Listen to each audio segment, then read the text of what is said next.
কইতাছি কালকে থেকে তুমি দোকানে বসবা। তোমার কি লজ্জা করে না? হ্যাঁ, এসব কি কইতাছো তুমি? তুমি কি শেষ পর্যন্ত তোমার বউরে দোকানদারি করাইবা? না, লজ্জা করে না, কারণ শরম পাইলে গরম ভাত খাওয়া যায় না। আর তুমি যদি দোকানে গিয়ে না বসো তাহলে গরম ভাত দূরের কথা, বাসি ভাত আমাদের কপালে জুটবো না। এই জন্য কইতেছি কাল থেকে তুমি দোকানে বসো। না না না না, আমি দোকানে বসতে পারবো না। তুমি বুঝতাছো না, আমি যদি দোকানদারি করি, দোকানে যাই যদি বসি, গ্রামের লোকজন কি করবো কও? আর তুমি আমি যদি না খেয়ে থাকি, অভাবনটার মধ্যে থাকি, তাহলে কি মানুষ এসে আমাকে খাওয়ান দিয়ে যাইবো?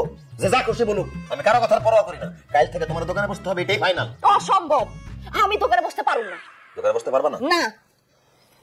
ঠিক আছে, তুমি যেহেতু দোকানে বইতে পারবা না, তাহলে তুমি আরেকটা বিয়ে করে চলে যাও। সব কি কইতাছো তুমি? আমি আরেকটা বিয়ে করবো কেন?